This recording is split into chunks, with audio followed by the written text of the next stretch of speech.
This is WJOU 90.1 FM Huntsville, serving the Tennessee Valley, a broadcast service of Oakwood University, on the web at wjou.org.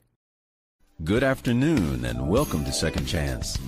Second Chance is a weekly talk show that examines a wide range of social issues and seeks to inspire physical, emotional, social, and spiritual healing, believing that God is a God of second chances, and through faith, all things are possible. Second Chance airs live each week from the beautiful campus of Oakwood University and features real people with real issues and offers real answers. And now, here's your host, Kenneth Anderson.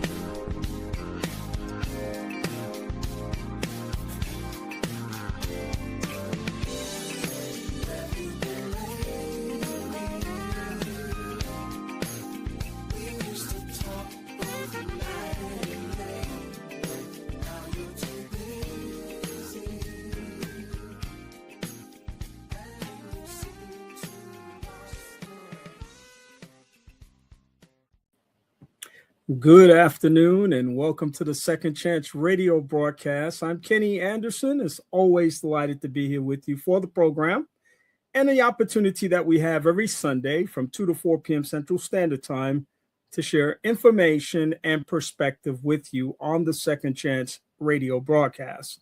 I am always delighted to be here because I always have some amazing guests who are part of the conversation. And of course, it'll be no different today. It is Sunday, July the 26th, which means it's the last Sunday of the month.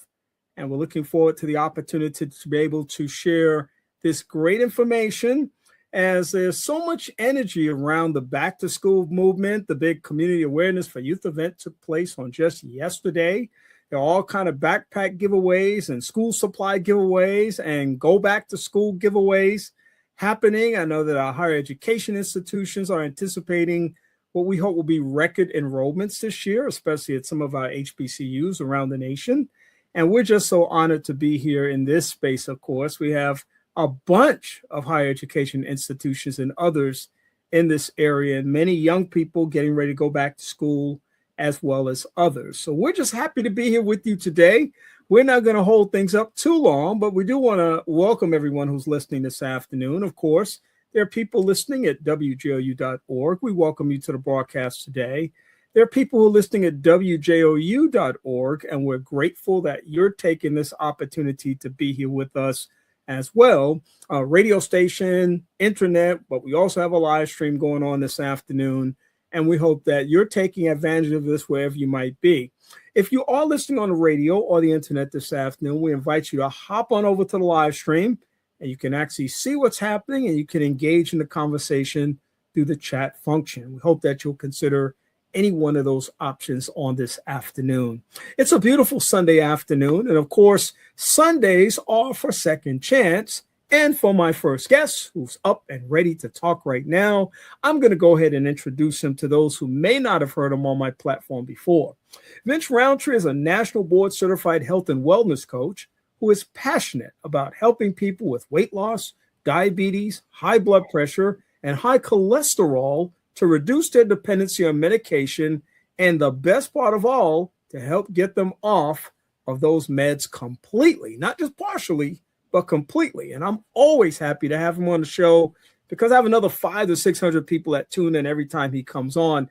Vince, what's going on this afternoon, my man? Kenny, it is all good. I appreciate the opportunity as always. And I am looking forward to sharing some information today that can impact your audience's life. And I know that we can do that because I see it happening so frequently. Yeah. Well, that's why we keep having you back, because I know you're making an impact on people's lives. I know that people's lives are being transformed. And that's really what this platform is all about, sharing positive messages that help transform people and help them experience all that they can in life. I'm going to kind of walk us through. You've been on before. You've talked about a lot of different things. Of course, the Redline challenge is right at the center of this whole conversation. Mm-hmm. And we'll get into that in just a few moments. We actually started out the brand new year talking about that. The last time you were here, you brought on a guest who has benefited tremendously, and she has such an awesome story And we're just wanting to continue to have these very engaging conversations that I believe can really change people's lives. But let's start from the beginning. Okay. Talk to my audience, not so much about the Redline challenge itself, but your own personal journey that led you to this point, that you now are doing things to not just help yourself, but from what you've learned, also to help and motivate others. Yeah. So my story in this line of work started from 2011. It was June of 2011 when I went into my doctor's office for a regular physical.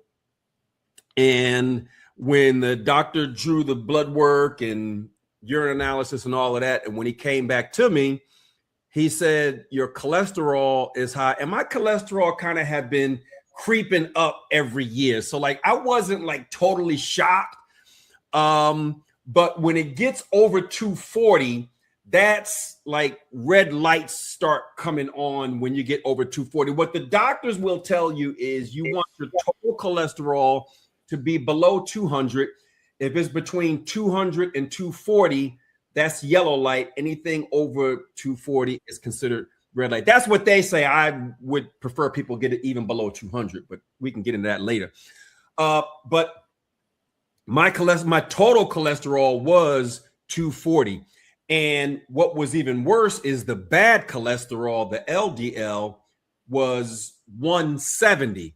And that you want below 100. And again, if you've got other markers, you want it even lower than that. But 170, based on anybody's numbers, is high. And that's where I was. And my blood pressure was like 138 over 80 something. So the blood pressure was a little bit elevated. They weren't going to put me on medication for that. The cholesterol was, we need to put you on meds. And I was 48 years old.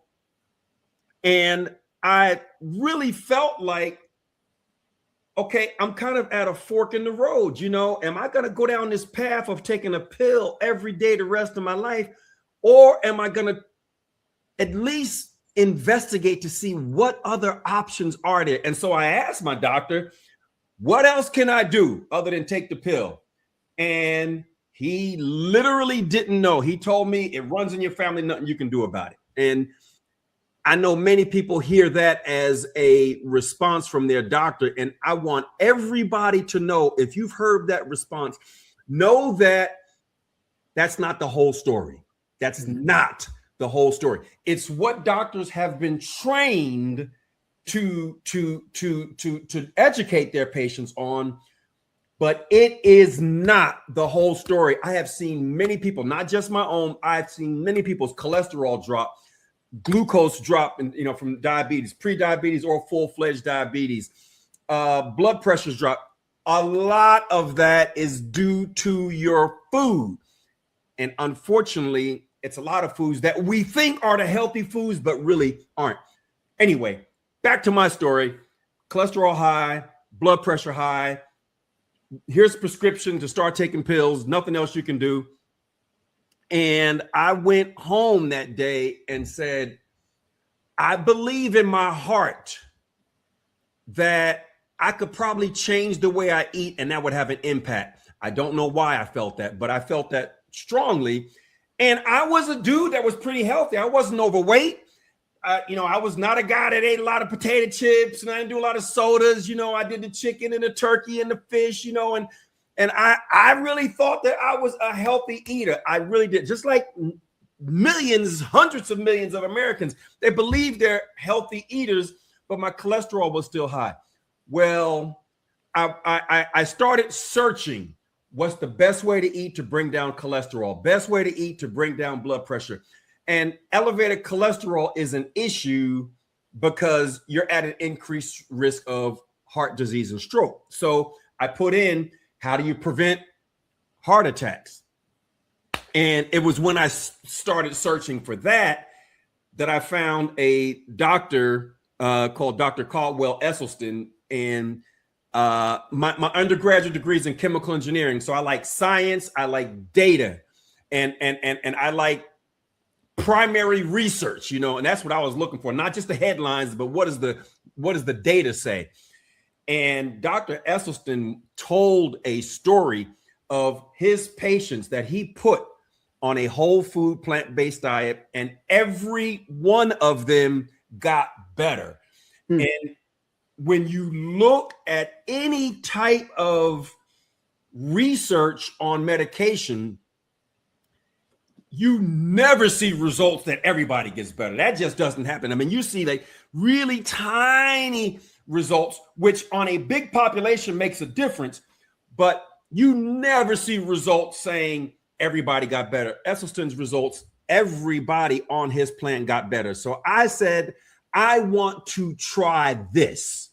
And so I went all in, again, based on my engineering background and understanding how to conduct research. I did not want to contaminate my own research experience. My own N of one experiment said, go 100%. Don't just say, well, you can have some occasional this or that and the other. No. Go all in, because in the back of my mind, if it didn't work, I was going right back to my bacon and eggs and my ribs. No, I mean, that was, that was what I was thinking, but until I get this blood work, let's see what happens if I go 100%, and let's see what happens. Total cholesterol went from 240 to 132 in 6 weeks, no medication. Bad cholesterol went from 170 down to 78 in 6 weeks, no medication.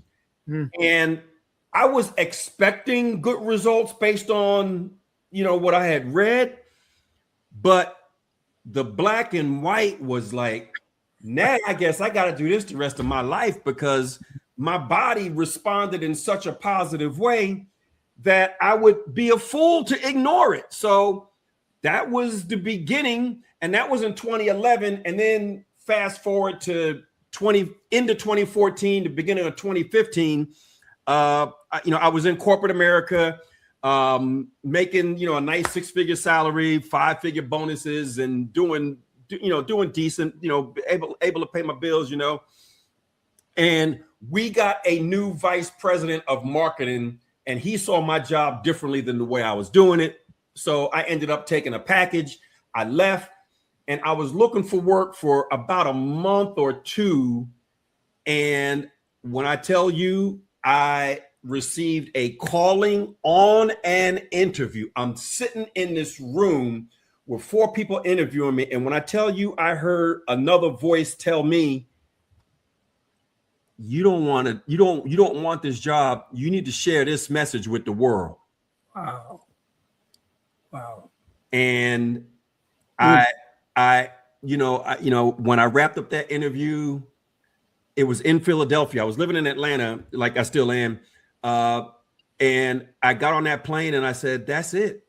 That's it. I mean, it was so clear to me that I had to share this message. And so it has been a long journey, and not all good. I would tell anybody, if you're going to leave your job, have a plan. I ain't have a plan. That was not the wisest move, let me tell you. That's my story, my friend. That's how I got into this. And so then really since 2015, it has been a process of me getting a bunch of different certifications, getting a lot of education, and getting on as many stages as I can to share the message, because unfortunately, our healthcare system is optimized for profit. And it's really important that everybody understand that our healthcare system is optimized for the system to make as much money as possible. It is not optimized to give you the best outcomes as possible. Let me just kind of give you a black and white. Open heart surgery is like $150,000 to $200,000 for one. About $200,000 for one. In this country, we do about 500,000 of them. Wow. That's a lot of money. And to think most of those people, if they went on a whole food plant-based diet, wouldn't need it. Wow.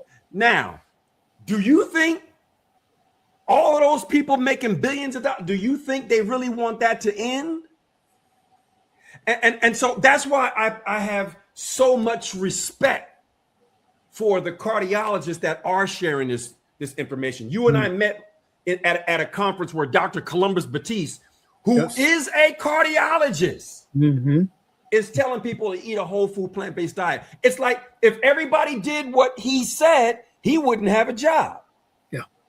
But he does it anyway. And the people that do that, share that message anyway, they are my heroes, you know, because they are really flying in the face of their entire money-making industry. And there are some good educated doctors that are doing that. Most doctors, though, it's not a part of their training to understand what the power of food can do.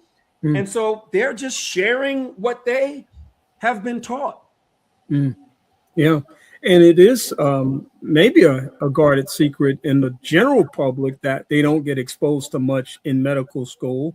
That's but right. They know they haven't been exposed to much. And every room I've been in and every conference I've been to, and you the same, and in your training, we learned that it's a minimal amount of training in that area.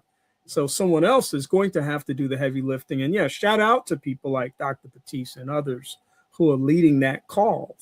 People have options, and it's very powerful for a trained doctor to put that option in someone's hands to consider, perhaps a great risk to their own practice. But the idea is giving them the best information that they can possibly have. And you've gotten that. You move from this very exciting, transformative moment in your life where you got these results that just had to be mind-blowing, you know, and I think I would lean into that too, if that were the case, and say, wow, this is absolutely lightning in a bottle. I'm going to hold on to this as long as I can, and I'm going to give it to as many people as possible. Yeah. You evolve then into this concept called the Redline Challenge that really kind of talks a little bit about the intersection between the choices that we make about our food and the nutritional outcome that comes from that. Talk to us about how you move from your own journey to now saying, I'm going to commit myself to helping other people too through the Redline Challenge. Yeah. Thanks for giving me this opportunity, Kenny. So the Redline Challenge is a 5-day program that gives people a chance to try this lifestyle for themselves and just see what happens for 5 days. Kind of like what I did for 6 weeks until I got another blood test to see what happened to my cholesterol. Okay, you don't have to do this for 6 weeks. I'm not asking that. What I'm saying is this.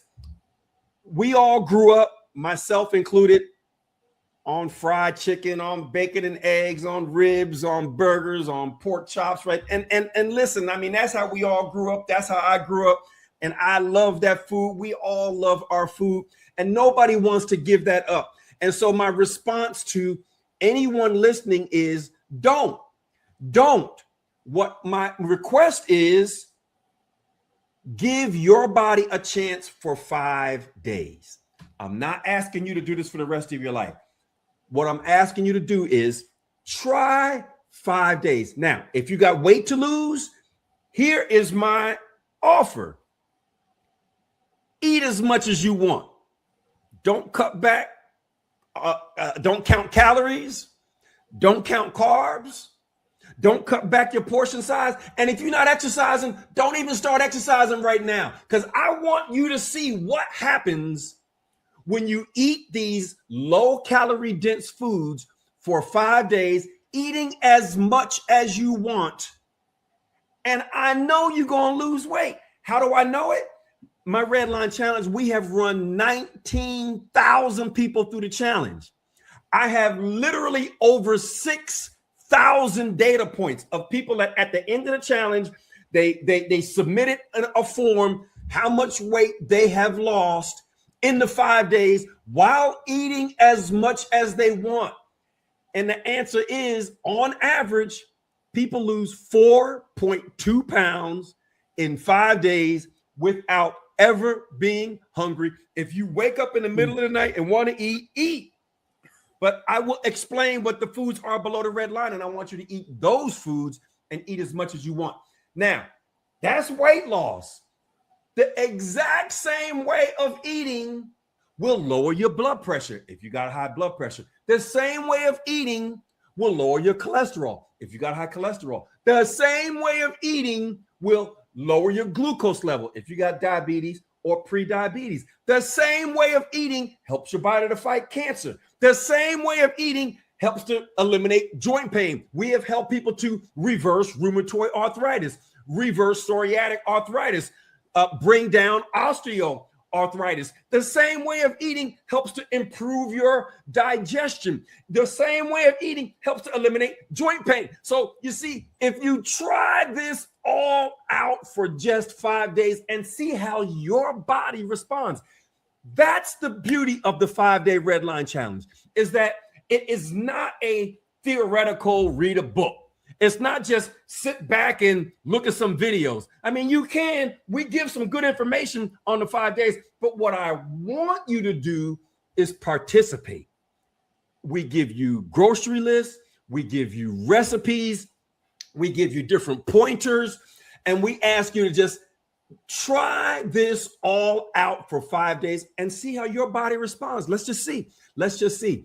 And we have received some phenomenal results from people on the 5-day challenge. So that's what the 5-day challenge is. It gives you a chance to experience for yourself what can happen when you eat, these foods below the red line. Talk about that whole concept of the calorie density, which I think we talk about money management and financial literacy, I really wish people would do more in the area of nutritional literacy, especially around the conversations like this, inflammation, metabolic stress, talking about the kinds of things that are hidden below the surface. They're there, very active, and it's happening, but we can't see it, so we don't think anything's happening. Exactly. And that calorie density conversation is one that somebody should have in their mind every time they sit down to eat. So talk about that in the last few minutes that we have, and then we're going to tell people how they can connect with you and perhaps consider doing the Redline Challenge. So this is so good. Because it is not intuitive. When you look at a tiny bag of potato chips, the little bag that's less than 3 ounces, usually 2 3/4 ounces, 2.5 ounces, the little bag, it fits in your hand. We know we can eat like 3 or 4 of those bags with no problem. Come on. I had one guy tell me, I said, will you be full after you eat this? He said, that's a gateway food to more food. Because a little bag like that is like nothing. Less than 3 ounces, nothing.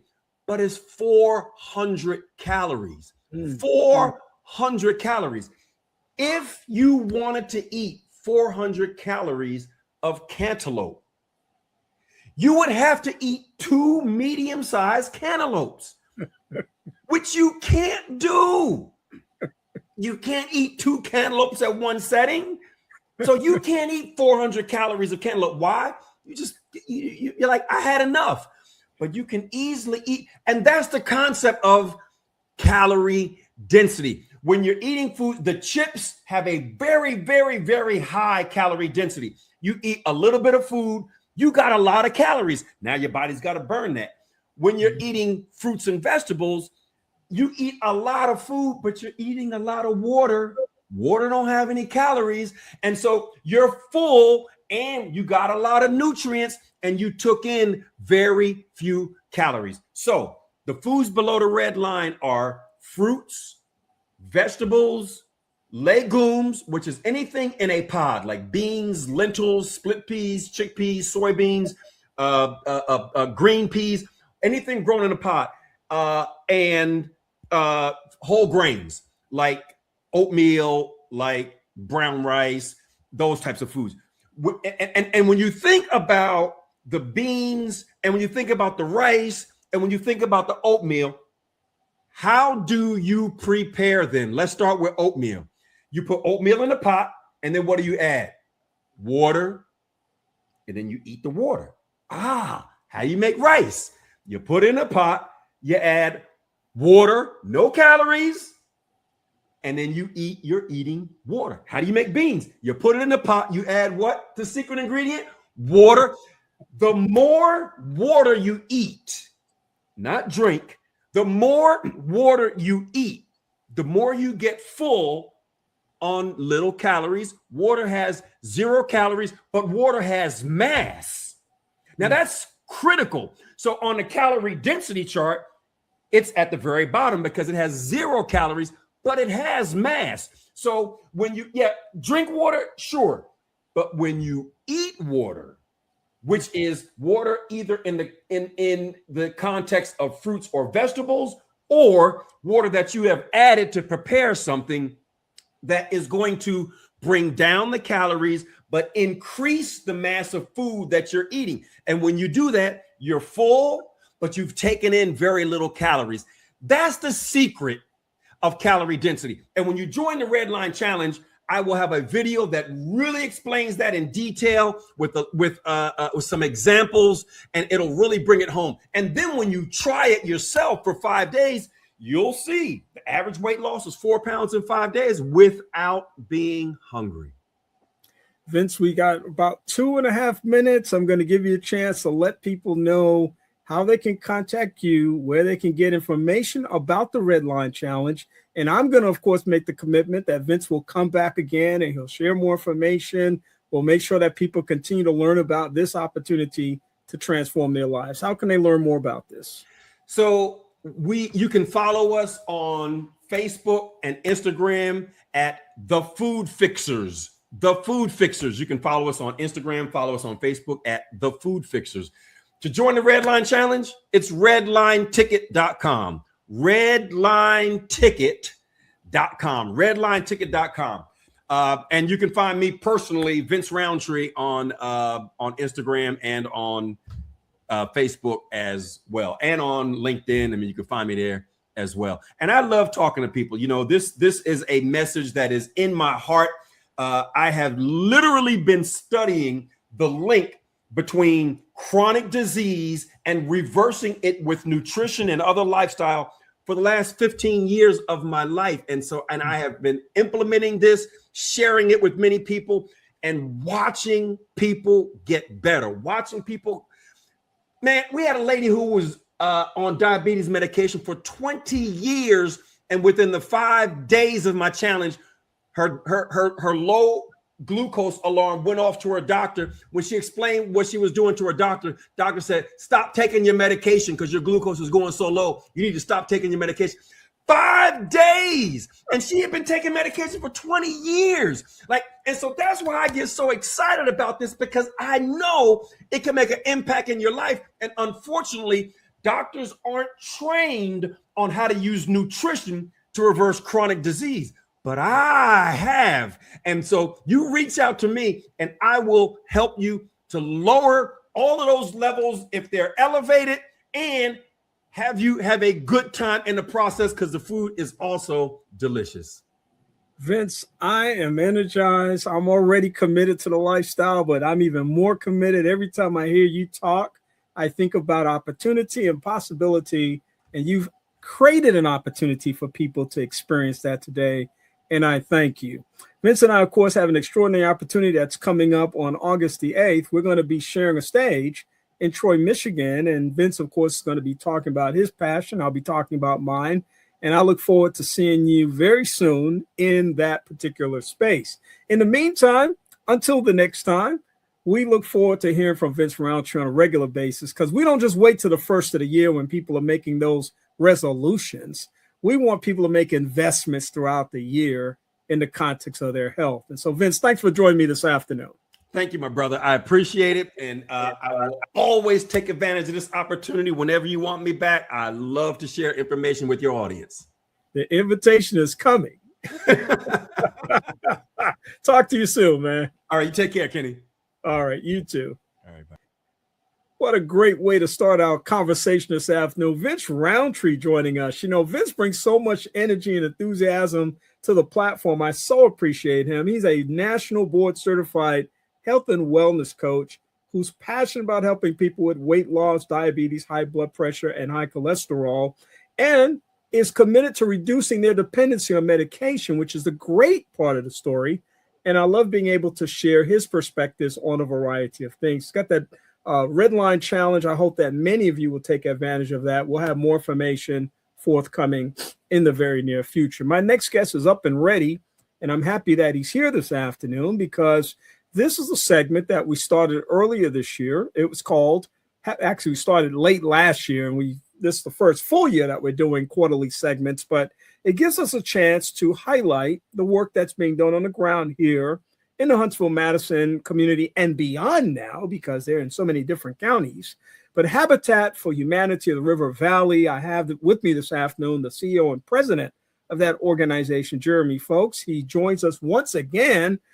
He's kind of like the anchor of this segment, but he's been moving about lately because there's so much happening in the space of Habitat that he's passed the baton a couple of times, but he said, give me that baton back. I'm coming on today, and I'm glad to see him. Jeremy, what's going on, my friend?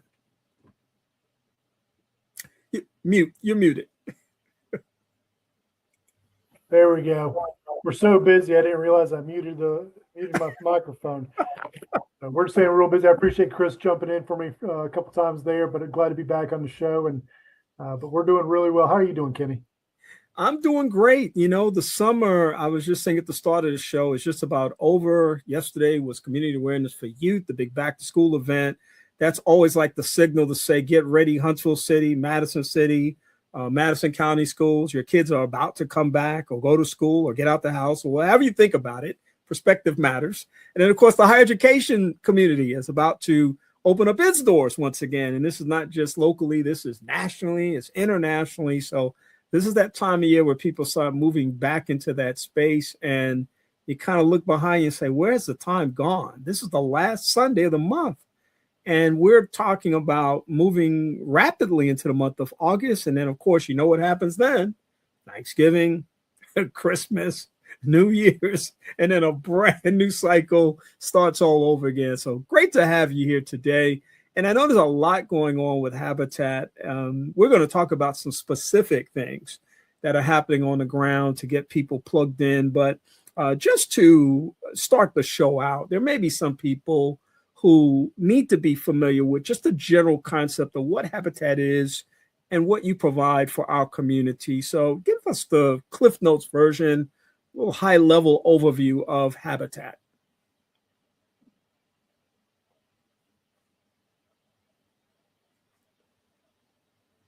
You're on mute again.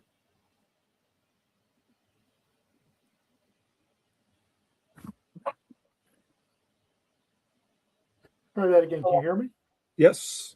Don't know what happened there. So Habitat for Humanity of the River Valley is a nonprofit Christian housing ministry. We're dedicated to the elimination of substandard and poverty housing in our community. We do this by partnering with families who are in need of housing and help connect them with the community that comes together to build a home or do home repairs together.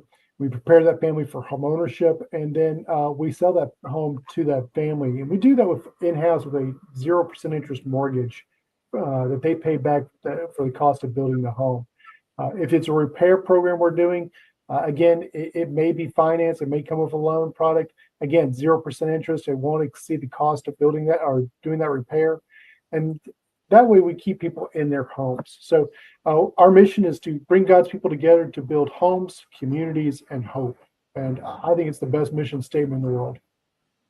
I couldn't agree more, because it is representative of what I think the hope is for so many people in their communities, to have a stable life, to have access to the basic fundamental things that I think come with our humanity, you know, housing, clothing, a roof over your head, and just some very basic community kinds of things. I want you to, for just a moment, because you kind of said the magic word. You know, there have been these game shows over the years, when you say the magic word, you get a bonus. Well, in this particular space, the bonus is you get a chance to amplify And this particular bonus is the word collaboration, because Habitat can't do what it does without collaboration across a broad spectrum of opportunities. You're talking about staff members, board members, volunteers, donors, and so much more. So just talk about the power of collaboration and how it helps you achieve your goals. I think bringing people together, I think it's what God calls us to do. And I think when people come together, God rewards that. So when we have organizations that we partner with, coming and helping teach classes and workshops to the families that we serve, when we have churches and businesses and civic organizations coming out to the build site and being part of the volunteer process, when we're able to work with our local, state, and federal government on funding opportunities to build more houses and to serve more families, I think that's God rewards that. I think that is just one of the beautiful things. Kenny, you and I have talked many times. I've been here for 22 years. I have been blessed to have that opportunity to literally see the hand of God move on a build site, to move through a family, to move through this organization and through this community. And nothing makes me happier than going out to a build site and seeing people coming together from different parts of the community. Be it you have someone from Triana, someone from Harvest, someone from Huntsville or Madison or Newmarket. You don't cross paths every day. And we come together in collaboration to serve, do what we're called to do by God and by Jesus, to serve each other. And I think that's one of the beautiful things about the organization. We get the opportunity to serve. And I get so many people who come to us and they say, yeah, the family's getting the home, but I feel like I got so much more by meeting individuals I wouldn't get to know. But that's one of the things I love about Habitat. We give that opportunity not only to serve a family who's in need, but also bring community together and collaborate with each other, with other organizations. I love our community partners, Huntsville Botanical Gardens, Cornerstone Initiative, Family Services Center, Huntsville Police and Fire Department. There's so many that come, the Care Center, that come together to help us serve these families. And that's just on the education side. I got a huge list of ones that help sponsor these homes and help volunteer. So we're grateful. Yeah, it's I'm listening what you're saying now, and I know lots of people listening right now, and there's often a question in people's minds about how do these things work, what success is found in being able to do these kinds of services, who's really benefited from it. And I think Habitat is truly a model for how that happens, especially from the perspective of that collaborative model and being able to show how so many people putting their hands in the game can literally amplify the impact that an organization has through service. And that's exactly what I think Habitat represents. It's such a powerful story that's been a part of the footprint of our community for so many years now. As I said to someone recently, Jeremy, the success of every building that's built here and every business that brings thousands of jobs here is matched by the success of our organizations that provide social services, because that's the engine to me in the background. You don't always see it running, but if it's not running, your community is not going to function at an optimal level.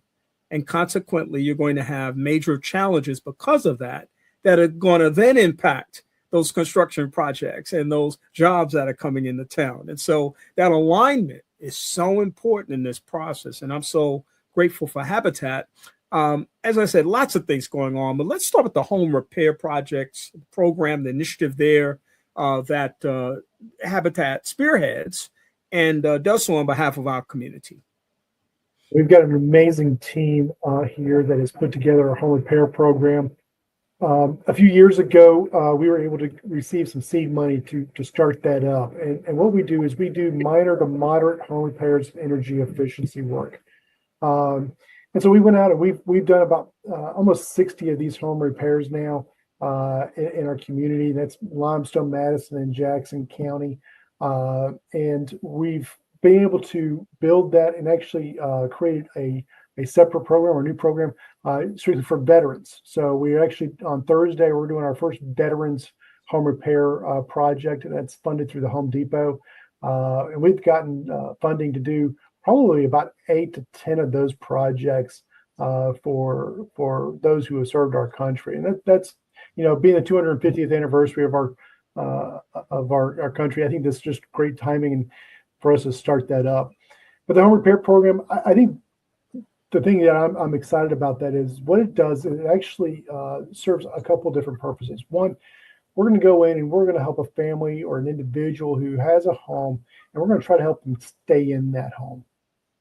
Got the memories they've got, birthdays and Thanksgivings and Christmases and New Year's and all those holidays you mentioned that they've celebrated, the years of memories that they've grown with their family and have seen. So having that opportunity for them to come together, to stay in that home and to live in that home for as long as possible, that's what we want to do. So we're going in, we're replacing windows and doors and building, fixing decks and replacing air conditioning units and what have you.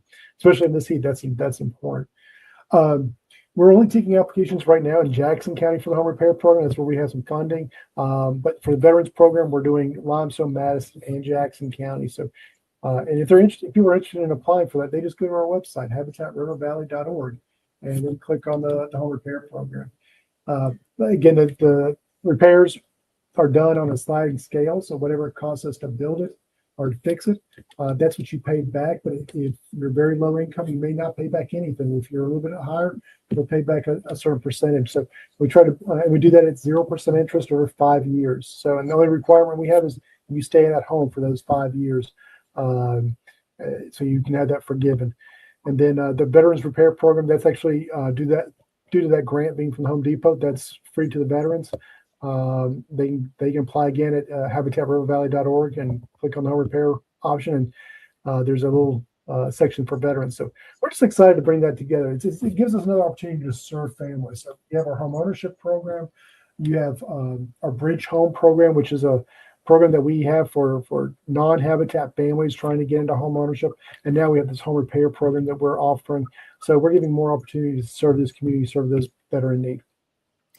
As I'm listening to you talk, not only is this an exciting opportunity for continuity in terms of home ownership and be able to live in a safe, secure environment, but you think about the fact that homes fall into disrepair for lots of different reasons. I mean, it's the age of the home. It's the age of the homeowners.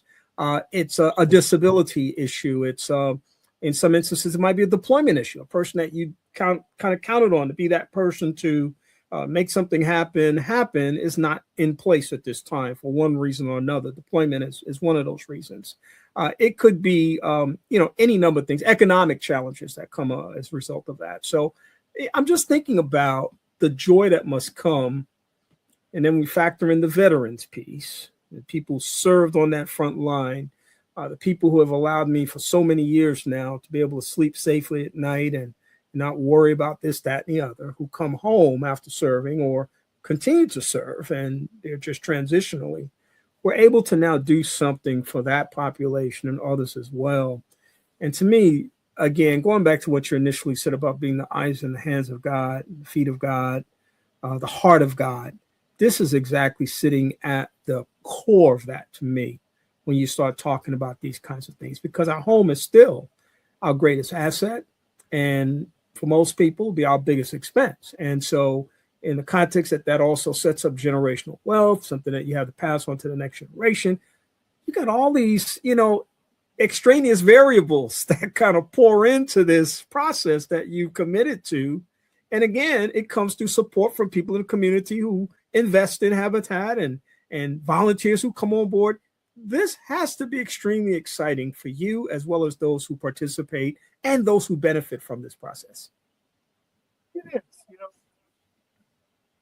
Tell my friends and my family, I get the best job in the world. I come to work with a smile on my face. I go home with a smile on my face.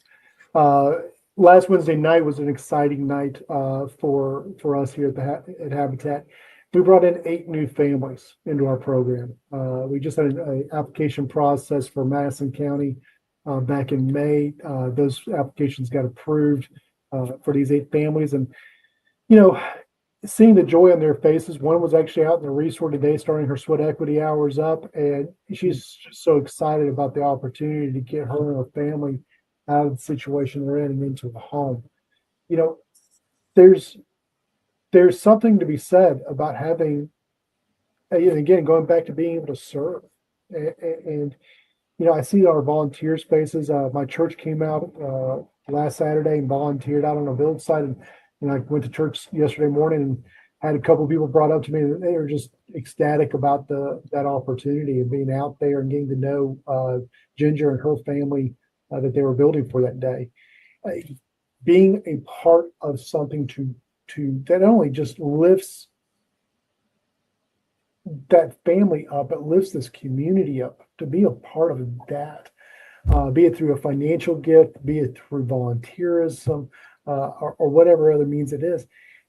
It brightens my day. I mean, I love going and being a part of other organizations. Don't get me wrong, I love Habitat, but I love spending the time working with other partnership ministries, and just giving that time is just so critically important. It refreshes your soul. It refreshes.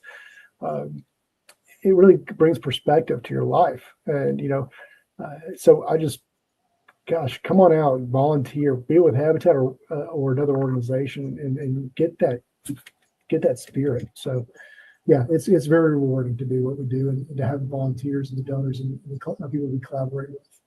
Yeah. And, the Word of God talked about how we need to come alongside our brothers and sisters and lift their burdens and support them in various circumstances and situations for a variety of different reasons. And I think about something like this and how the greater joy to me actually comes to the person who is learning the power in service. It's like, yeah, somebody's going to benefit from what you've come out to do. You had to travel, maybe you had to invest some time in this process. You had to maybe even donate some funds, but then you see the person benefit and you're like, wow, my labor of love contributed to this. It wasn't me doing it per se. It's like God's spirit moving through me, but so I don't get the credit for it in that way, but I get this sense of satisfaction that I'm really living according to God's will when I'm coming alongside other people and helping them and supporting them. And Jeremy, there's no higher value in life to me than to support another person in whatever way I can. And that doesn't mean every time there's a need, you can be the person, but you can certainly be the person for lots of different things that are going on out there. And that's the broader message that I'm trying to share with people today. If you've not found your reason, your why yet for why you're here and why you have the blessing of life, this type of thing is a great time to be able to consider that. And I know you would agree with me on that. Amen. I mean, preach. So, I mean, definitely. I think there's just, and again, I'll kind of repeat what I was saying earlier. There's just something about coming together and being able to serve. I look at several of our staff members here that we have. They started off as volunteers. Our construction manager started off as a volunteer, and then worked her way up, and she's now our construction manager, and she's been with us for about 16 years. Our people systems manager, same thing.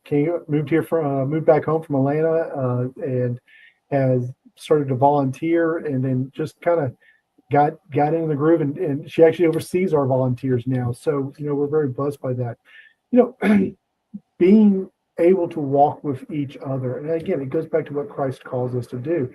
And I reference this all the time.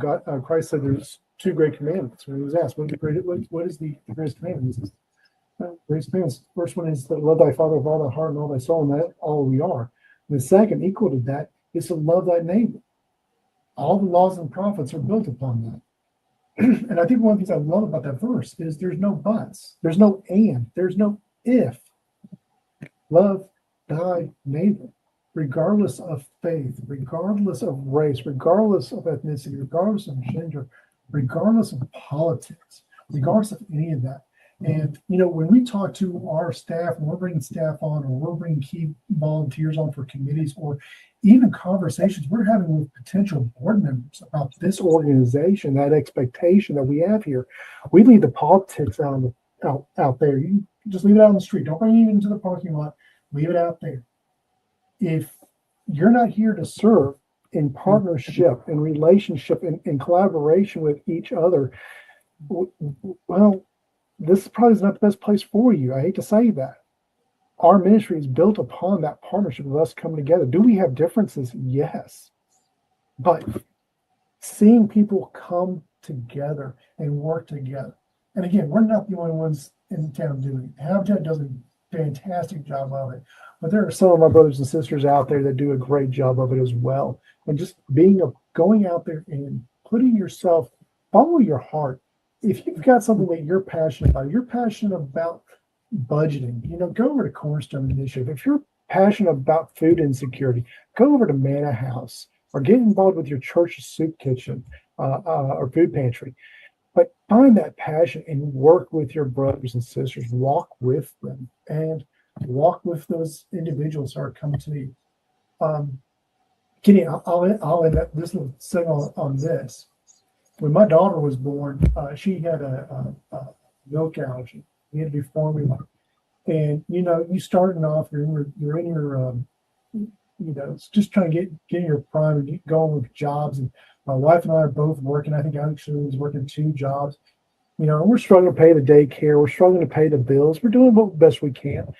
But I come in to our conference room for one of our classes, one of our budgeting classes, and everybody's asking, how's Mackenzie doing? And I talked about this dairy allergy she had. And they go, hey, I know exactly where you can get that. Don't go to that store. Go over here. You'll find it for half the price. And it was a very specialized formula she had out. I gave to this ministry, and right away, these families are giving back to me. Mm-hmm. And I got to tell you, day in and day out, they give back. Mm-hmm. And, the relationships I have with them, I'll say probably have saved my life a couple of times. They watch over us here at Habitat, and to be able to have that relationship with the families we serve and get to walk with, man, God is good. And so I encourage you, get out there and develop those relationships. Yeah, I'll say amen this time, because that is an absolute tried and tested formula. Yeah. We got a few minutes left in the show. I want you to just spend a few moments giving us again maybe a high-level overview of the 21st Century Road to Housing Act, congressional legislation that is pretty significant for the work that you do and so many others as well. Yeah, we're really excited about this bill that came into law at midnight on July 12th. The 21st Century Road to Housing Act. You got to be amazed when Republicans and Democrats and Independents and the House and the Senate all come together. This is probably the most bipartisan bill that we have seen move through both houses and have massive support and become law. This bill is going to really have a very significant impact on housing and particularly affordable housing in our communities. It's going to help make it possible to do more housing counseling and financial literacy programs. It's going to help out with some regulation issues that we're having. It's going to streamline the USDA environmental reviews as well as HUD environmental reviews. And this is going to make it faster for us to get families into homes. There's something in this bill that I think everybody's going to like. If you're into home repairs, we got something in this bill. If you're into financial literacy and education, there's something in this bill. If you're into home ownership, there's a lot in this bill. If it's rural housing or urban housing, there is a good bit of stuff in here for this bill. It's going to take a little while for it to trickle down on a local level, but we're really excited. We've already been talking to our partners at the city of Huntsville, where we received some federal funding through on a state level as well, and even on a national level. We advocated very hard for this. Had several meetings with Senator Britt and Senator Katie Britt, and also Representative Strong about this topic and wanting to see this bill get passed. So Habitat's really excited to see this go through, as are a lot of our community partners. So it's going to do a lot of great things. Really excited about the Repairs Act as well. It's going to help a lot of low income homeowners make critical repairs to support them and stay in their homes. So there's just so much in this bill that we're excited about. But it's going to, in the long term, it's going to make it a lot easier for us to get to work, put our boots in the dirt and build some more homes. It's going to make it a lot easier for us to get out there and do more home repairs and bring up other projects to serve our community. So I think this is a win-win-win for everybody. So I'm excited to see this. I'm grateful that a Congress can come together and do something truly meaningful and productive for our community and for the country. Absolutely. When people think about the growth of Huntsville, for example, it's all of the home buying that takes place from outside people. So a lot of corporate investors that buy.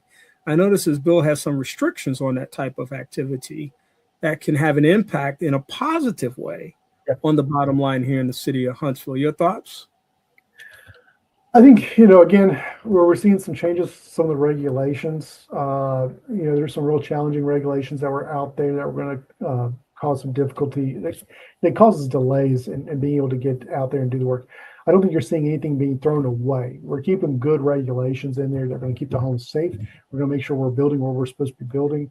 We're taking care of the environment. I think it's also something that we're going to see these funds being used and getting them out the door a lot faster so we can build more homes.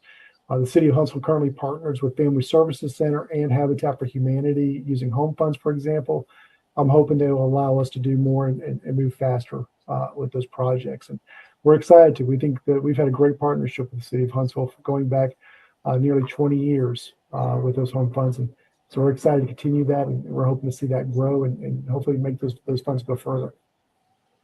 Well, Habitat continues to be uniquely positioned to be a provider for something, again, that many people are going to need. And as our community continues to grow and expand, and that the needs continue to grow and expand and diversify in many ways, it's going to be necessary to have this type of legislation on the floor to be able to navigate successfully in the work that's done through Habitat and so many more. You mentioned the partnership with the City of Huntsville, of course, Family Services in play, others out there as well on the ground being impacted as well. But I think that this portends for something that will ultimately be a big win, like you said, for the community as a consequence of that. Those people who, from a bipartisan perspective, got behind this and made sure that it passed. And I saw the numbers were pretty huge on both sides of the House, of both sides of Congress.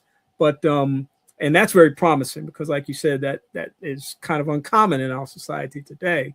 But then when, again, it lands on this whole notion of home ownership and home buying and home access and being able to create stability in communities through that process, this is very good news.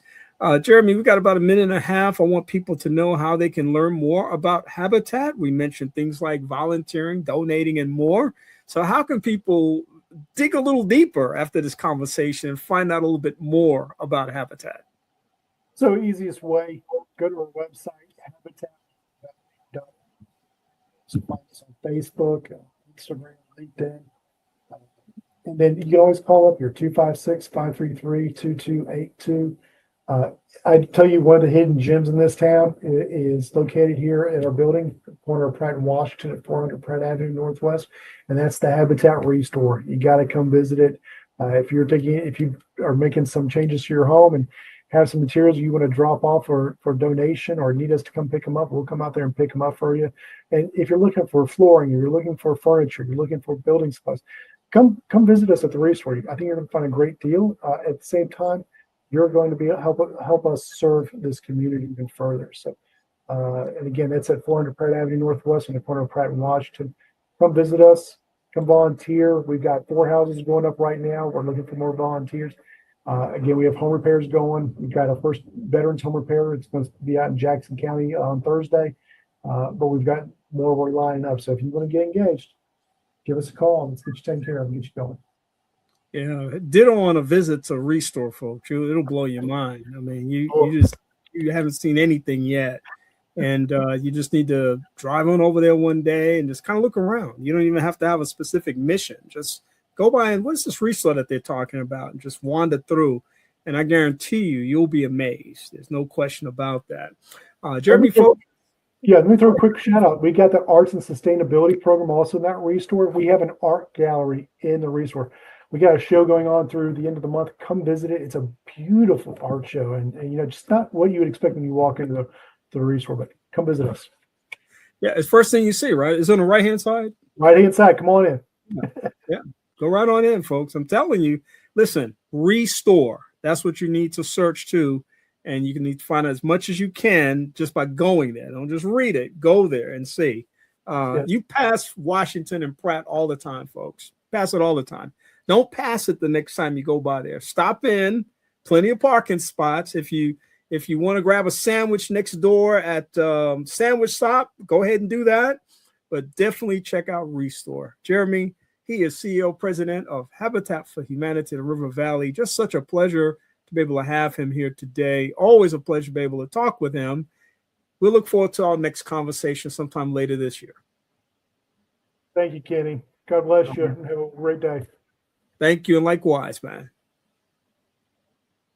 Great conversation this afternoon with Jeremy Foulks. He's president and CEO of Habitat for Humanity of the River Valley. We'll be back in just a moment with more of the broadcast. I'm Kenny Anderson, and I hope that you're having a fantastic and amazing afternoon. You're listening to Second Chance with Kenny Anderson.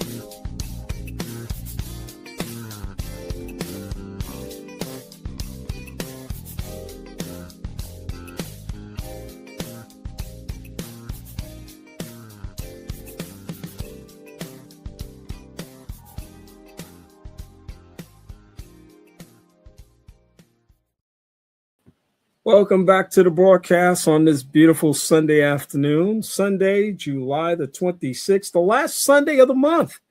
And as I said earlier, once again, congratulations to the Community Awareness for Youth team yesterday. Huge CAFE event, back to school at Calhoun Community College here in Huntsville, Alabama. And 1,000 backpacks were given away, lots of food, hundreds of cars were serviced with free food items that people could take home to their families. There were door prizes, all kinds of information being shared. And of course, CAFE is one of the cornerstones of our community when it comes to back to school activities and an opportunity to learn more about how to navigate the community effectively during the school year. We're grateful for those who got behind it. Of course, Dr. Harry and Erica Hobbs, the founders of CAFE, 15 years in now. We're so glad that they're still at it so many years later. My next guest joining me this afternoon is Tenesha Thomas. She is the founder of Onboard Solutions and, of course, so much more. She joins us quarterly to be able to have conversations under the heading All Aboard, the nonprofit Power Up series, and always comes with interesting perspectives and topics to be able to share. Tenesha, how are you doing this afternoon? I'm all right. How are you, Kenny? Can you hear me? I'm doing good. Yes, I hear you fine. Yeah, it's a beautiful day. It's been a beautiful month of July, and we're rapidly losing July to August, which happens next week. In fact, the show next week is August the 2nd. Yes. So we'll be right in the middle of August, more or less, as far as I'm concerned, because school is gearing back up again. And again, we're going to get ready to go into the traditions of the holidays and all of that stuff. All those are things. You know, the time is going back, the seasons will change, and all of that stuff is going to happen. Yep. So, good times. Good times. Glad to be here and be a part of it all. Well, it's good to have you. And of course, I always give my quarterly segment guests an opportunity to share information with regards to what they want to focus on. And Tenesha landed on a thought was very creative topic, very interesting, and she always does.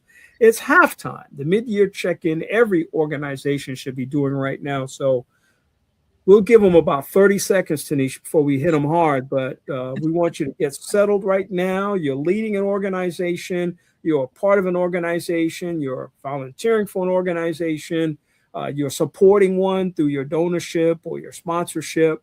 This is a great time to sit down right now and capture some good information about how you should be doing something regarding the journey up to this point. You know, we're talking about time-sensitive stuff. This is a great time for organizations to do an evaluation, a little check-in. Tell me what you're suggesting about this particular topic, the timing of it, and then we'll talk a little bit about what it might look like for organizations.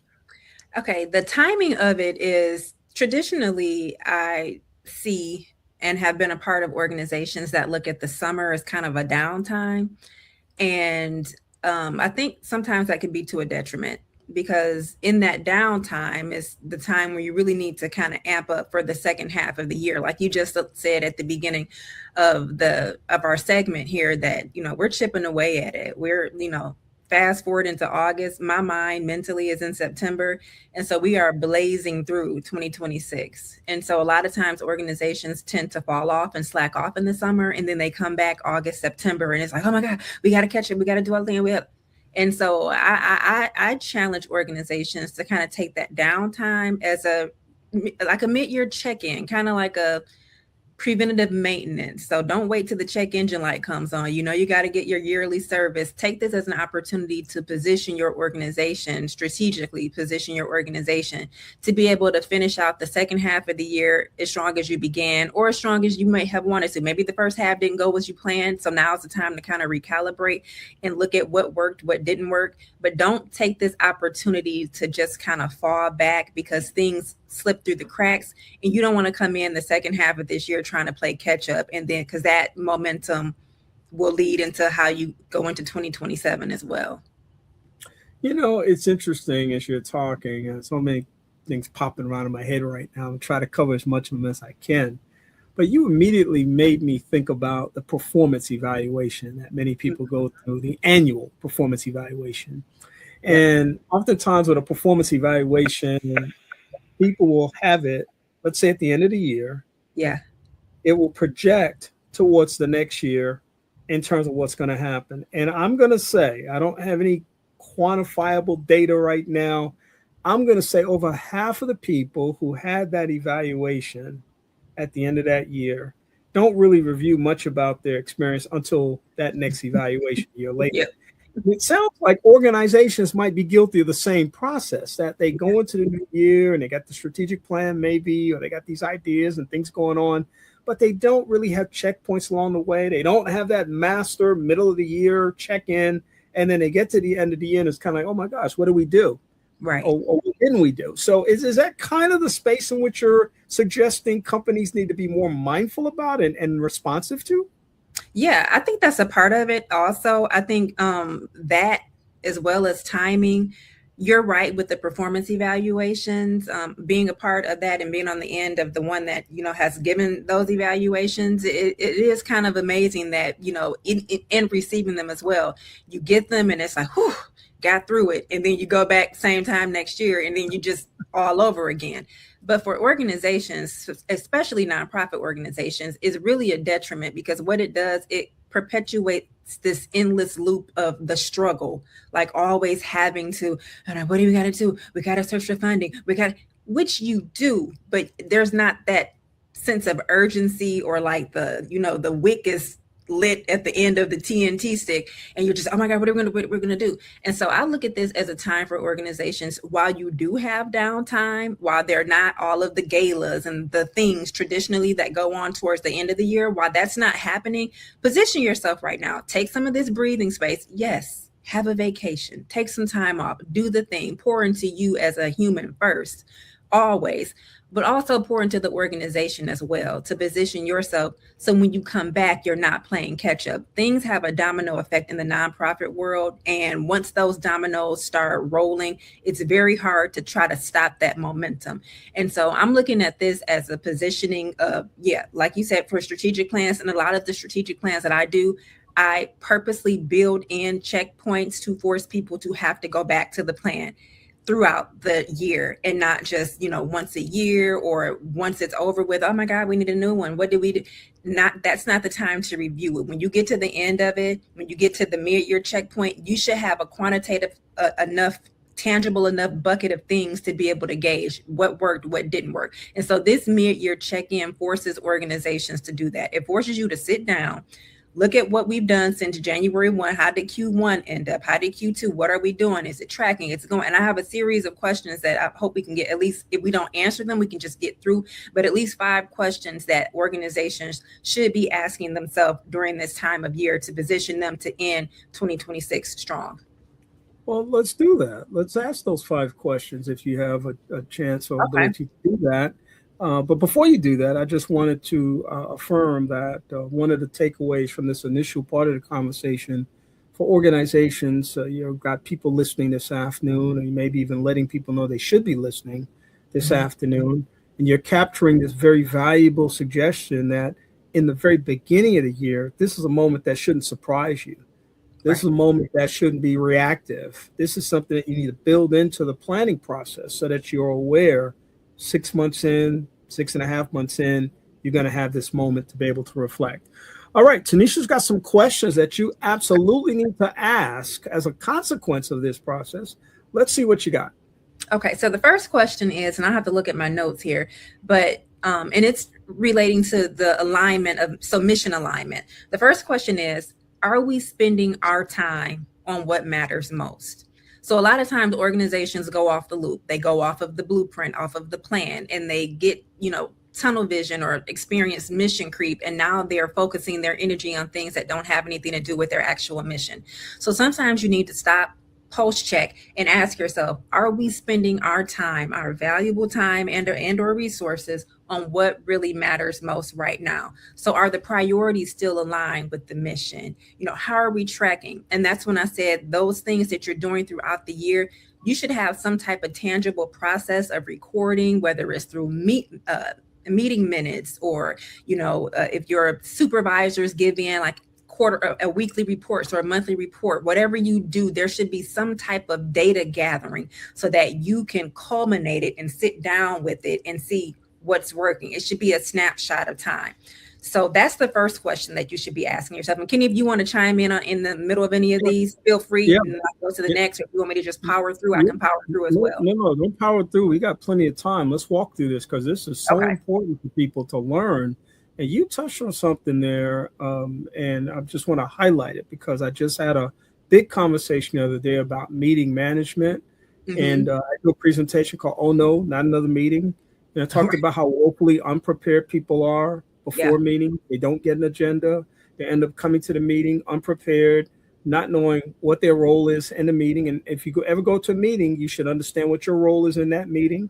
There should always be an adherence to the agenda. Do not allow other things to creep into the agenda so that now people are dealing with time management issues and they're thinking about having to get back and get those voice messages and those emails and that stack of stuff on their desk. I mean, it creates a real challenge when you don't do that. And then to your point about minutes, I would say, again, over 51% of meetings don't have minutes. And so we don't know what we talked about. We don't know what the action items are. We don't know who's assigned or who's accountable. It just creates chaos for the organization. And another thing organizations do here, especially when you talk about meetings, and it's a pet peeve of mine, whether it's meetings, whether it's things, sometimes they mistake activity for outcome. So you might be doing a whole bunch of stuff like, oh, we're doing this. We meet once a week. We're going out. We do a lot of activity. Is it producing the outcome that you want, though? So you can be a busybody, booked and busy and doing all of the things, right? But if it's not producing tangible outcomes, what are you really doing? And so that's why this time of year is really important to sit down and say, this is your mid-annual half-yearly report. We don't want to just look at, oh, well, we went to this many community events. What's the ROI on that? Oh, well, we held so many meetings and we had 6 consecutive board meetings and we did great. Perfect. A lot of that it's good, busy activity work and doing the thing. And it takes a lot of time to do that. What's the outcome from it? What was produced from it? And so that's another place where people kind of get hung up on. Yeah. Tenesha just said, look, if you got a meeting on the calendar and you don't need to meet, don't meet. Don't meet. Right. That means nothing at the end of the day. Free up some space, free up some time. We don't have to meet. And sometimes a meeting is just a healthy email. We can get a healthy email that saves everyone time, energy, and space to not waste time, transit, sitting there, because you get there, you sit down, you shuck and jive, and you do all of the stuff before you actually get the meeting. You eat, This could have been a healthy email exchange and saved us a lot of time, a lot of energy, and you'll be surprised, or not, Kenny, you probably won't. But a healthy email gets a lot more done because it's in black and white. There's a receipt and everybody wants to have their receipt. What do the young folks do? I think it's this.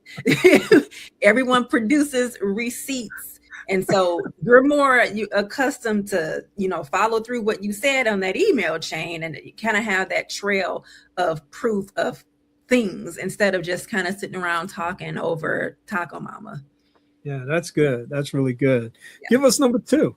Okay, so number 2, and this should be number 1, especially coming from me, because by trade, I'm a holistic health and wellness coach.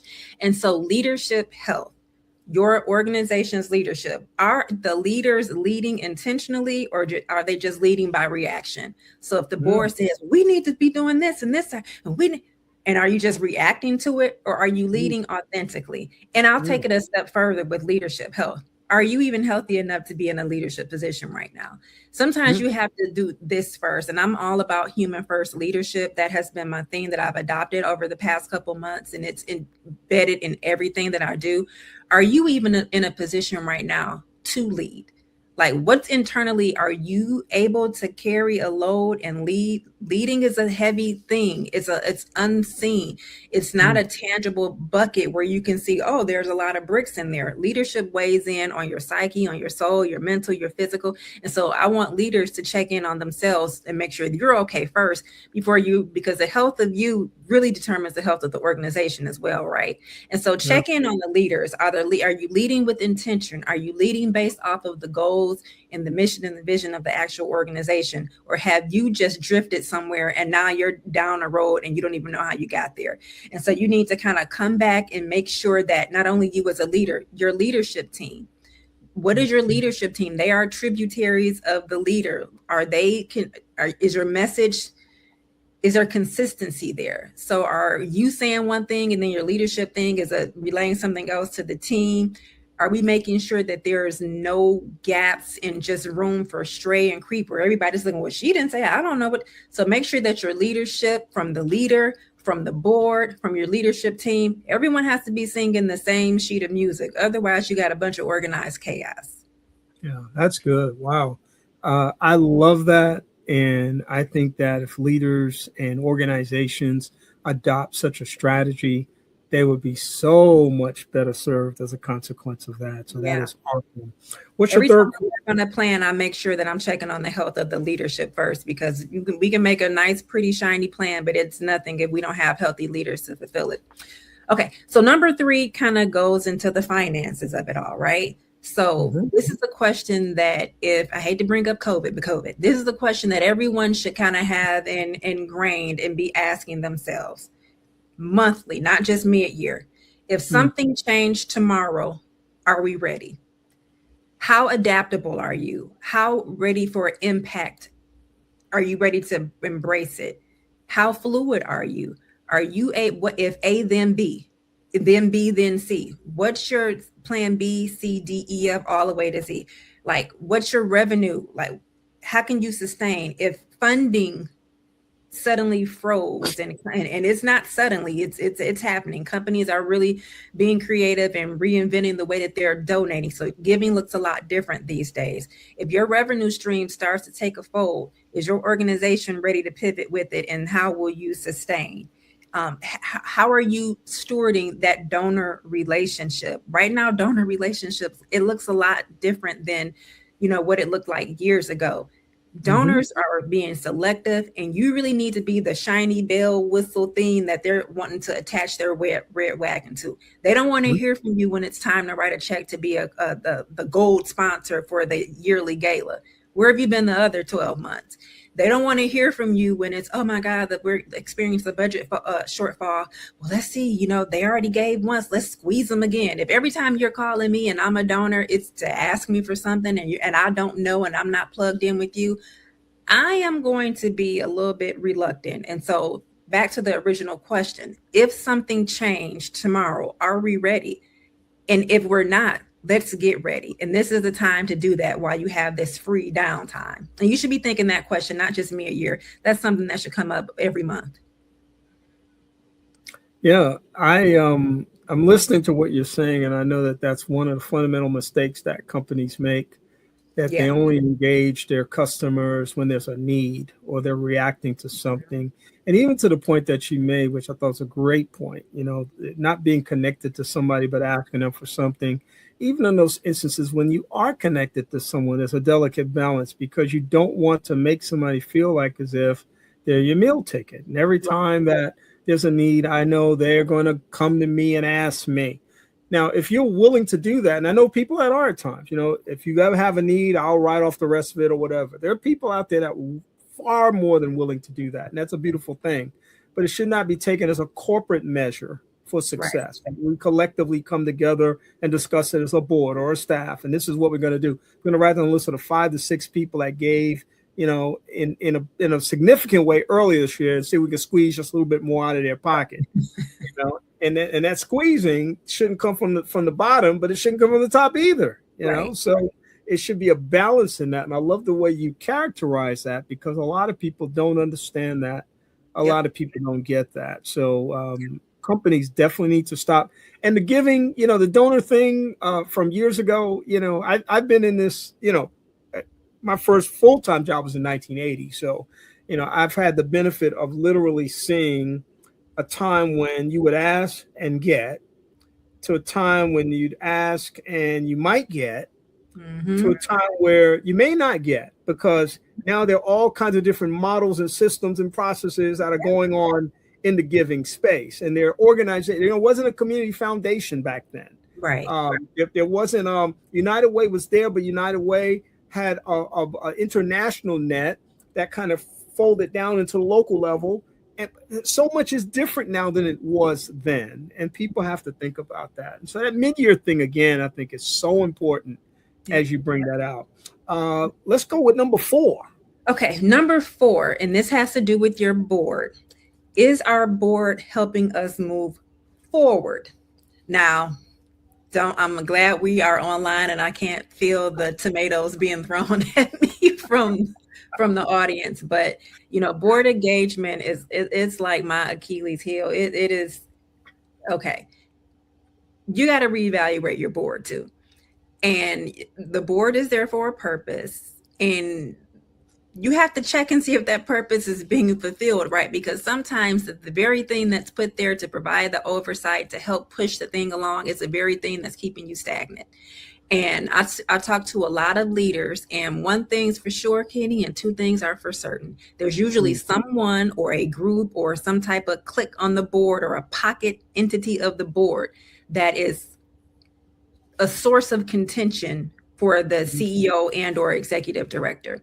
And that could be, especially people that have been on the board a very long time. They have this sense of ownership over the board. And so it becomes their direction and what they feel it should be like. But no, it's not that. You are there as a servant, as a volunteer. You are there to provide oversight, but there's a mission and a vision for a reason. And if the board is not helping to push said mission or vision along, then you need to reevaluate what your board looks like. These phrases, we have a working board and we have this board. What does that look like? And and how are you measuring that your board is actually working? Again, this is what I alluded to or said earlier, a lot of activity, but what's the outcome? You may have a board meeting faithfully every month. It may be 2 hours. And this happens in board meetings. Like we get in there, everybody's belly's tight. We're generating ideas and it's and then we come back 30 days later and it's just the same repetitive kind of infinity loop of doing the thing. Has anyone stopped to say, hey, we said in January that we were going to do this at board retreat, and then by this we were going to, who's measuring these things? If you have a working board, what have they worked on? What has it produced? Let's look at it. Is it working? If you don't have something tangible, you, my friend, don't have a working board. And so you may need to revisit what that looks like. The moral of the story is your board helping to move the organization forward in a way that is producing a healthy ROI and also in a way that is getting you closer and keeping you aligned with your mission and vision. And if those 2 questions are nay, well, I don't know, this is the time for you to kind of recalibrate. So when you're starting to, recruit for board members, you need to have a matrix. And the matrix needs to really identify the needs and that need to be fulfilled in the organization. Not Kathy has a good girlfriend that just moved to Huntsville and she's trying to get, and she knows how to, may be great, but it may not be great for our organization. So boards, you have to reevaluate and make sure that the board is actually helping to move the organization forward, and it's not the thing that's keeping you still. I know that's a tough conversation. A lot of folks don't want to hear it. There's a lot of legacy board members, a lot of people that come with big banks and big checkbooks, and they, have these seats on the board, and you may not, well, no, she gives 50,000. Yeah, I hear you, but there's a conversation that might need to be had. And usually, Kenny, I'm the one that's in the room doing that. Well, you stepped on a few toes, but we're going to be okay, I think. Okay, thank you. You'll have to be banned. Can I come back again? I won't be banned.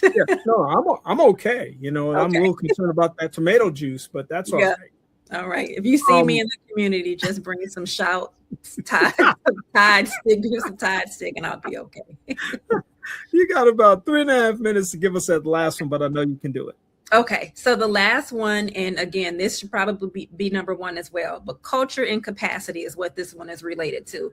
And it's, are we building an organization where people actually want to stay and people actually want to grow with it? And so in the nonprofit world, that's a doozy. There's a lot of turnover. There's a lot of folks that are doing a lot more, getting paid a lot less. But I think the third character in the room is the culture.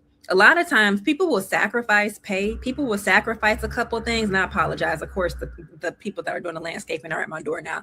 But a lot of times people will sacrifice certain things if the culture and the dynamic of the organization is one that they actually want to come to. Like if you can go and you are really plugged in, you're having fun, you're making a difference.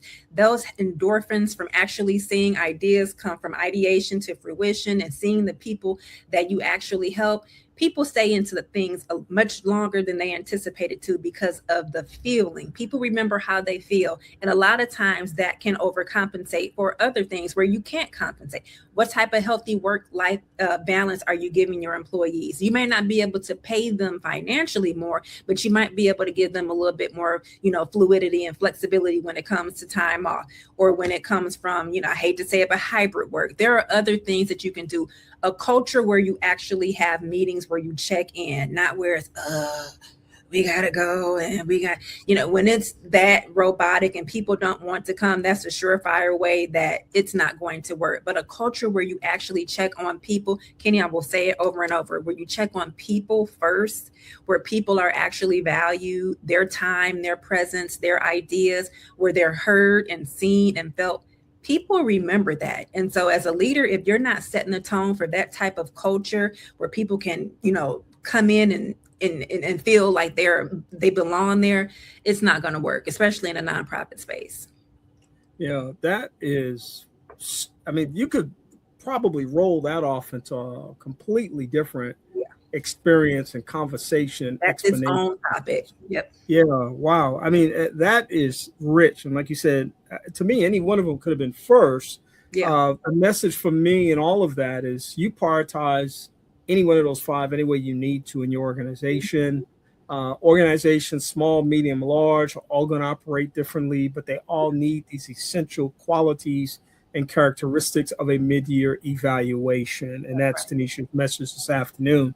Tenesha, if people want to connect with you to get more information, direction, and guidance on the kinds of support that you provide for organizations, especially nonprofits, how would they go about doing that? You can connect with me on LinkedIn, Tenesha Thomas, THOMAS. You can also visit me online at onboardonbrand.com, onboardonbrand.com. And you can catch me here quarterly with Kenny as well. Yeah. Did you mention any social media stuff, or did I miss that? LinkedIn is the primary source where a lot of people connect with me for this particular topic. So you can find me on LinkedIn. It's my first name, Tenesha, last name Thomas, THOMAS. Yeah, we'll talk about expansion later, but for now, you catch her on LinkedIn.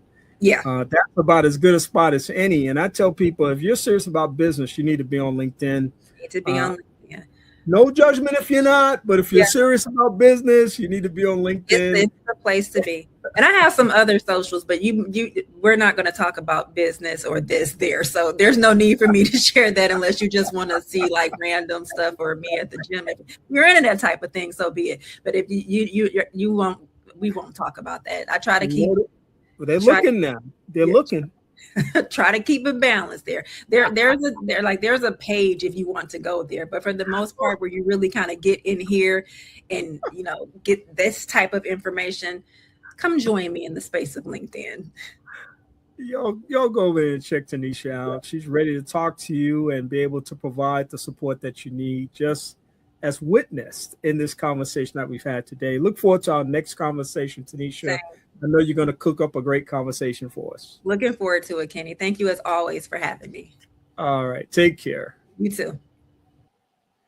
Great conversation this afternoon with Tenesha Thomas. She, of course, joins us quarterly for a segment called All Aboard, the nonprofit Power Up series. And we're glad that she's able to come and share that information with us. She, of course, is the founder of Onboard Solutions, and she provides what your organization needs, especially if you're in the nonprofit space, for small nonprofits, medium nonprofits, and also large nonprofits as well. She's able to do that for you, as my next guest is able to do what she's able to do in the space that she operates in. We have a quarterly segment with my next guest. It's called BYOB, Be Your Own Boss, which gives us a look into best practices and strategies for business success. Vicki Morris joins me this afternoon, and we're so grateful that she is the anchor to this wonderful day of information. I have enjoyed every single conversation. I know I'm going to enjoy this one as well. Vicki is communication strategist and founder of Renee Consulting, and we're so glad to have her back in this space again today. Vicki, how are you doing today? Doing good. Awesome to be here. Great. Well, we're glad to have you here. So it sounds like you're ready to roll. Let's get right to the conversation. Okay. All right. I am so ready for this. I look forward to this all the time. I know we pushed it back to doing it quarterly. We used to do it a lot more regularly, but I so enjoy this conversation and getting to talk with your audience about all things small business. And I'm excited about our topic today, AI. I've been talking a lot about AI and just kind of deciphering some people's apprehensions about it and just kind of redefining how it can really have a true place in your business if you know a few tools, tips, and strategies to make it happen.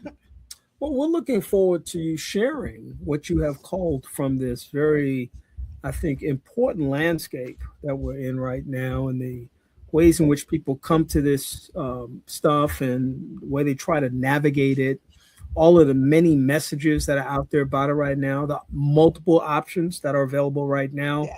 And I'm sure you want to address some of those things, but let's start at the beginning, because I think this is an important part of the conversation, certainly to establish where we move forward in this conversation. Tell me about how you came to know about AI, because as I talk to people, it's one of the first questions I ask. I'm always interested. I got people in the space, it's like they're the tech person, it's like they're the AI person, but I got people in the tech space that didn't know about AI. I've got people that knew nothing about AI. I just talked to a person last week who has built an AI platform. So I'm curious about you and how you came to the AI knowledge, and what was that first initial experience like for you, and how have you evolved? And we'll talk on the other end about some of the other things, but this is really about you in the AI space. Yeah. So I was working with a team of people, and we were putting together a PowerPoint presentation, and it had to change fairly rapidly, and we didn't have a whole lot of lead time for those changes. And so one of the ladies on the call, and this was probably 21, maybe early 22, one of the ladies on the call said, yeah, I was able to switch this PowerPoint and do it really, really quickly and get all the content. And I used this tool called ChatGPT. And I was like, what is that? How, tell me about this. And so she told me about it, and I started, I did my due diligence. I did some research on it, and I was like, oh, this can be a game changer. So I started, just practicing on, a PowerPoint that I wasn't going to use because I was just going to do it the old fashioned way and just kind of see. And I was like, wow, this is really, really something. And at the time, this was the very beginnings of AI, and not a whole lot of people knew about it. It wasn't being widely talked about, but I like being on the cutting edge of things. And so as soon as I heard about it, I dove in and said, oh, this is going to be a game changer. And I know right here in this moment, if you don't adapt this in your business, you will be left behind. And so I did not want to be the ones left behind. I wanted to be on the cutting edge of this. It was innovative, and there's so much potential in it. I cannot even imagine it doing the things that it does now when I first encountered it. But I think that's so interesting. And I think that, again, part of the interesting thing for me is learning how people came to the space. And your response to what you begin to discover is interesting as well. You characterize it as innovative and creative, and some people thrive off of that. You're one of those people. It thrives off of being in spaces like that. Did you think it was going to be a game changer simply from the perspective of how technology basically comes to us and then evolves and it becomes something better in many instances? Or was it just something about it that made you think, wow, this is going to be revolutionary, not just for me, but for everybody else? I knew it was going to be revolutionary, and I also knew people were going to misunderstand it. I knew that I immediately grasped that it was going to collapse time on the amount of time to research something. I'm old school. It made me think about the days in college when you had to write a research paper and you had the note cards and you have them spread all out over the floor and you're moving them around. That's basically what it collapsed that time. That took weeks of preparation to find all that material, write it down, and organize it on the floor and, get it organized in the way you want to write that paper. That's basically what this is doing, but it's just grabbing all of that at lightning speed and organizing it for you. It's not replacing your intellect. I learned quickly, garbage in, garbage out. If you don't put enough information in, it's not going to give you the wow factor that you hear other people talking about. And so I knew there was going to have to be a way to use it. And so I found out how to use it, and I found out how it works. Yeah. And that allowed me to be able to manipulate it the way I wanted. And I replicated it to like a recipe. Once I understand the science of a recipe, like making ice cream, when I understood the science of making ice cream, I could riff. I could do all kinds of things. So when I understood how AI works, how it thinks, how it processes, now I can give it better information and use it to help amplify what I'm doing. It doesn't replace what I'm doing. It's still my brain. It's still my insight, still my intellect. It's just amplifying it. Yeah, I wholeheartedly concur with your first assessment about condensing the cards that were spread out and things of that nature, because I'm from the card catalog Dewey Decimal System age. Yes. And what's crazy about that is I didn't have apprehension, maybe because I was a reader, but I didn't have a lot of apprehension about doing that. It was just a lot of work. Yes. And it took time. It took time. I mean, you have to schedule that thing and not to say that that's not what you have to do now. To your point about how this is a utility that people shouldn't just discard, because it does have some wonderful applications. And to that point, if you could expand a little bit more on what you have found to be the best practices of AI in terms of application, and then perhaps what are some of the drawbacks? What are some of the downsides of having AI available? Yeah, so some of the drawbacks are it can make you lazy if you don't become disciplined about it. I catch myself, going to it and say, all right, I need a social media post, or I need a quick elevator pitch when I'm getting ready to go to this networking event. Well, it will give me just a generic thing. And it sounds like, okay, all right, slow down, chick. You need to go back in and put the work in, tell it, your audience, what the outcome is, what you want to do, and feed it your information so that it can extrapolate from the information you've given it and give you what you need. What it works really, really well at. I do a lot of presentations. I do a lot of training. I do a lot of seminars, and I write all of that. So I have put all of my stuff into one particular AI tool. And if someone says, well, hey, Vicki, can you do a presentation on 1, 2, 3? And I was like, well, okay. I know I've got presentations on ABC and XYZ, but not particularly on 1, 2, 3. I have this tool called Notebook LM. I upload all of my presentations, and I can ask my presentations questions. And I can say, hey, this company asked me to do a presentation on 1, 2, 3. Can you look at all of my presentations and pull out the information from ABC, XYZ, elemental, all of the different presentations that I have, and help me put together a presentation on 1, 2, 3 based on what I've already written. That collapses time for me. It's still my presentation. It's still all of my content, still all of my stories. It's just used my information and condensed it specifically for that new ask. I don't have to spend as much time coming up with all of that material or researching all of those seminars that I already have. It is definitely a game changer. And most times when I tell people about that tool, they're like, what? What is that? I don't know what that is. Where can I find that? That is one of my, my ace up the sleeve tools that I love to tell people about, because the beauty of it, it searches your information. It can go out and search the internet, but it's designed to search your information and literally compress time for you.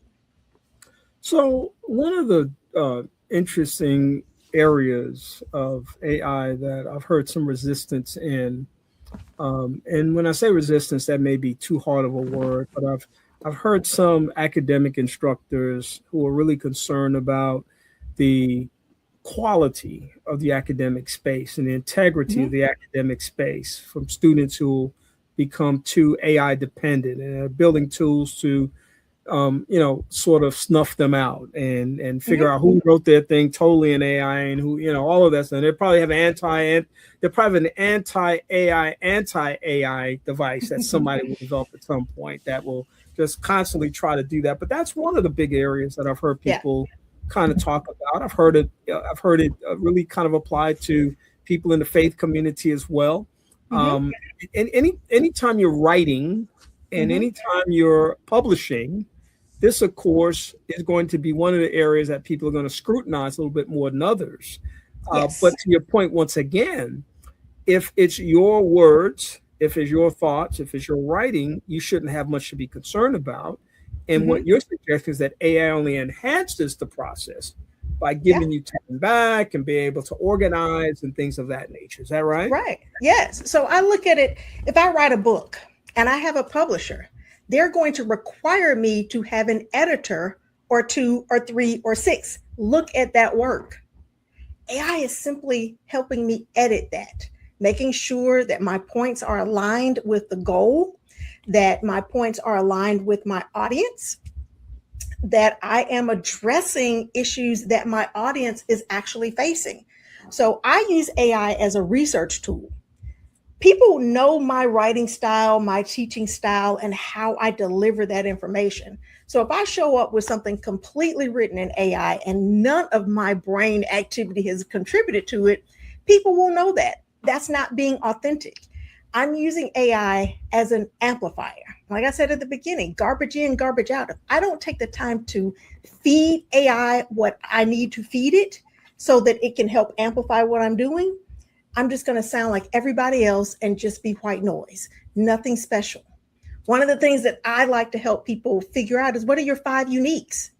When you put those 5 uniques, what makes you stand out in your industry, what makes you special, and the stories around that, then using AI to help you mold those things together, Now we have something. We're using AI as a tool and not a crutch.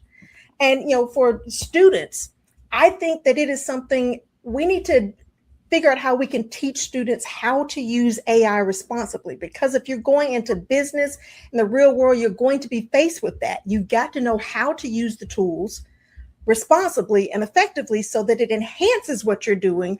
And, just like a calculator, there was so much, hoopla about using a calculator back in the day. You use a calculator, it compresses time. It helps you do things quickly. You still have to know what you're doing, how to input what you're doing so you can get the right answer, so you can get the right process. The calculator is just a tool to amplify. AI is just a tool to amplify. If you don't know what you're doing on the front end, AI or calculator ain't gonna help you on the back end. Let's talk a little bit about, you referenced earlier ChatGPT, referenced something called Notebook. We know about things like Gemini, Google's Gemini. We know about Claude. We know about all these different things out there. You talked about something called Notebook, which is kind of interesting as well. We can assume there are many AI tools out there now, and there are going to be many, many more. And just like computers, they're going to become even smarter and more powerful and that type of thing. We can make that assumption for sure. For the novice end user who is just, I hear about this AI thing all the time, and I want to dive in somewhere. Did they just start testing a bunch of stuff, or do you have any recommendations or suggestions about how somebody wades into the water for this process? Yes. So if you have an iPhone, they default to ChatGPT for their. I'm hoping it's not going to activate when you ask Siri something. It will default. Do you want ChatGPT to answer that for you? So, like if I'm sitting on the sofa watching TV, which I was recently, and I like this show called The Gilded Age. The same person that wrote or that did Downton Abbey did The Gilded Age. So I started asking AI questions about, are there similarities, and where did the story come from? That's a great way to dabble into it. I was recently watching, my husband and I, every 4th of July, we watch the play Hamilton on TV, just as our way of getting patriotic and just getting into the things with the founding of America. So I discover something new every time I watch that play. And so I started using ChatGPT to do some, little research on different things, different elements that I was hearing. That's a great way to dabble, and that's the right way to use it as a research tool. I'm doing some workouts now. I'm 55. I want to stay trim. I want to stay healthy, and different foods that I'm eating. What foods, what vitamins should I be combining to get the desired result? I use AI to help me come up with that. That's a great way to just dabble in it for everyday life. Yeah, and so let's take that's good for novices. People are just getting started. They keep hearing this thing AI. They see it on the news all the time, and they hear people have opinions about it because everybody has an opinion about AI. And you don't always know what's going on, and you don't know if it's safe, or you don't know if it's listening. You don't know if it's going to take over. You've heard that narrative with regards to AI. I've heard people concerned about jobs and the idea that AI is going to encroach upon the job market. Do you have thoughts about those general kinds of elements? Of course, it's still early, but do you have any thoughts? Yes. I literally did a presentation on this, and these are some of the things that I was telling people that AI can't replicate. So if you don't know who your audience is, AI can't help you. You have to know who your audience is. You have to know what their pain points are, and you have to understand the solutions that you offer. If your message is messy and you don't really know what you're doing, AI is going to amplify the mess that is your marketing. You have to be clear on that. You can have AI ask you questions and help you work through it, but it can't just automatically do it for you. And if you're delegating deliverables instead of outcomes to AI, you aren't going to get what you want. It's going to start hallucinating. It's not going to give you the clear picture. And so you have to understand how to talk to AI and how to use it. And in terms of it taking jobs, if you are the person that is hired to write emails for the company and you learn how to use AI as a tool, yes, your job will be taken. However, if you understand how to use AI as a tool, then your job is going to be massively better. Your productivity is going to increase, and your time that you have for yourself is also going to increase because it compresses time. I have several Google Drive folders with my stories, with my content, with my ideal client, with the pain points that I solve. So when I'm using AI, I can plug that information in and it can help write that content, but it's organizing my stories, my insight, my content into a logical path that AI and I have had that conversation so that it understands what my goal is, who my customer is, and what pain point I'm trying to solve. I have to tell it those three things so that it gives me the desired outcome.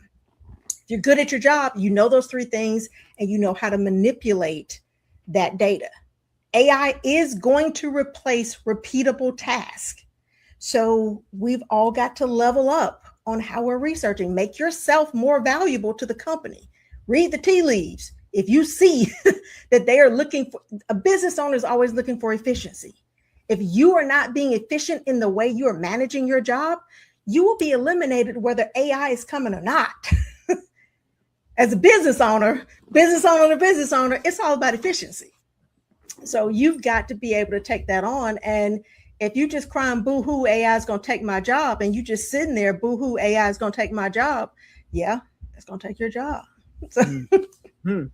Tell me what you think about bias in AI. I was in an AI conference or seminar one day, and somebody asked an excellent question that I think contextualized some of the challenges of AI. The old garbage in, garbage out from computers way back when kind of applies to AI in the space of bias. If you don't include something, AI will give you something that might be biased or distorted. Or if you include something, AI might produce something that's biased or distorted. And of course, we haven't had it long enough in order to kind of sort through some of those things. But I have found limitations in terms of just certain images because AI hadn't been taught well enough, long enough. I've gotten certain responses because AI hadn't been taught long enough and it hadn't been around long enough. And the presenter was saying, we all have a responsibility in this process. It's not a static experience for us. It should be a fluid, dynamic experience. As we communicate with AI, we teach it. We make AI smarter. And it's important for us to be able to offset some of those things that we may be concerned about or missing, and not just sit back passively and say, oh, AI is not doing what it should do. AI is so dependent upon us. And a lot of people don't see that bidirectional dependency. Oh, absolutely. And this is one of the things that I tell people when you're first using AI in your business. Always, always, always tell AI to ask you clarifying questions before it produces an output. And you give it as much information. And I'm not saying you got to write a book for that prompt because you don't need to do that anymore. There are different ways of doing that, but you've got to give it the right information. Sometimes I tell it that I am in Huntsville, Alabama, when I am, writing content, so that it's not going to give me something generic that's going to fit, any town USA. That's not what I want. It's when I tell it that, it's going to, realize that NASA's here, the federal government here, there's lots of government contractors. It knows that this is called the Rocket City. Feed it that relevant information and ask it, does it have any clarifying questions? And you've got to give it, what is your desired outcome? What do you want it ultimately to do? And you got to treat it, it's very literal. One of the examples that I use in my presentations, sometimes when I like to celebrate that I've done something well, I got a new client, I go and get a barbecue baked potato. And I like to have all the fixings on it, and I like to have extras on the side. So I went to this particular restaurant and I ordered my potato, and I said, I'd like to have all the extras on the side. And I get my potato and I don't see any extras. I don't see any. I said, I asked for extras. And she said, oh, we put them on the side. And I said, I don't see them. She said, oh, we put some on the right side and some on the left side. I was like, no. So like, this is a perfect example of you have to be very literal with AI. So I was just like, okay, all right. Bless you, child. So if I were being literal, I should have said, I would like my extra cheese, my extra butter, my extra sour cream, and my extra meat in containers in a bag and not on the potato. Yeah. So that's how literal we have to be with AI. We can't assume that it knows, racial, inferences or, things that are related to our area of the country or our area of town or our background. Yeah, I have to tell it. That I'm from Atlanta. Yes, gender. And I've done a Ladies' Day seminar for my church. I wrote the content based off of scripture, and then added in my examples and my lesson. I used AI to help enhance that. And so I did mention my church affiliation and the area of the country that I'm in. That AI helped me shape that content and even helped me design images to go in that are related to this area of the country. Yeah. But I had to be very intentional about what I was asking it and what I was feeding it so that it could give me back a good response. And another thing I tell people, the first response you get, I always tell it, all right, now give me your level 10 response. Yeah. Let's iterate. Let's make it better. Yeah. And then you have to keep going at it. Don't just one and done. Oh, AI is, it's not going to give me what I want. So, it doesn't work. No, that's really good. That's really good. I mean, everything you said, I think, is basic enough for the beginner to understand, and even people that are moving into the process to draw on some things that they may need to also incorporate into this evolving story, because this is really the beginning of this story. It's going to become much more. But like you said, if people don't dive in now, they're going to get left behind, and then they will become obsolete as a result of that. Vicki joins me on quarterly sessions called BYOB, Be Your Own Boss, providing best practice perspectives on a variety of things related to business. Vicki, how can people connect with you? I know you're very engaged and active on social media and more. Yes. So you can find me on my website, thereneeconsulting.com. I'm also on LinkedIn. The best LinkedIn page for me is Vicki Morris. Just my name, Vicki Morris on LinkedIn. I'm also on Instagram and Facebook. And I've got a networking event that I'm talking about and sharing information about, so people can find all kind of information there. But by far the best way to do it is look me up on Instagram and LinkedIn. Well, it sounds awesome, and I hope that people will do that. Vicki Morris, she is, of course, communication strategist and founder of Renee Consulting. She joins us monthly or quarterly for these conversations, and we're so happy to have her be able to do that. Vicki, thank you so much for the information that you shared today. Yes, thank you for having me. Always glad to be here. All right, take care. Great way to wrap up our conversations today, folks. It's been a good day with a lot of really good information. We kicked things off earlier in this broadcast with a really meaningful and inspiring conversation with my man, Vince Rountree. He is an author, speaker, health coach, and national board certified health and wellness coach who founded something called the Redline Challenge. And we hope that you'll take advantage of that by checking him out. We dropped the information in the chat. We hope that you'll go and learn more about how you can benefit from your lifestyle management. We talked with Jeremy Foulks, CEO and president of Habitat for Humanity, the River Valley, sharing lots of information about their Veterans Home Repairs Program, as well as the 21st Century Road to Housing Act. very important legislation that was recently passed by a bipartisan act of Congress. That's a big story in itself. Tenesha Thomas, founder of On Board Solutions, joined us for All Aboard, the nonprofit Power Up series, and we're so grateful for that. And of course, Vicki Morris closing things out. She's communication strategist and founder of Renee Consulting with BYOB, Be Your Own Boss. On next Sunday, we come back with what's going on. I've been doing a lot of traveling lately, and so I've had to pre-record some of the broadcasts, but this is going to be a live show on next Sunday featuring commentary on a variety of topics. And there's a lot going on, folks, but we're going to talk with David Person, Dr. Leon Seard, and Dr. Keith Burton. We look forward to great conversations at that time. In the meantime, just a reminder that every Sunday from 2 to 4 p.m. Central Standard Time, you can find us here at 90.1 FM.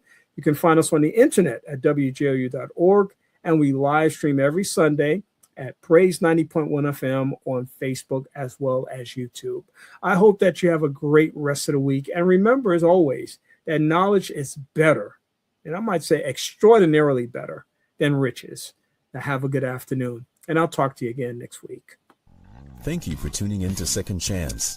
We hope that the information that was shared has been a blessing to you and that your life will be enriched as a result of it. We'd love to hear from you. So, please send your email comments to Kenneth Anderson at mxlife@aol.com. That's mxlife@aol.com. And check out our Facebook page, 2ND Chance. That's 2ND Chance. In the meantime, have a great week, and we'll talk to you again next week. Good day.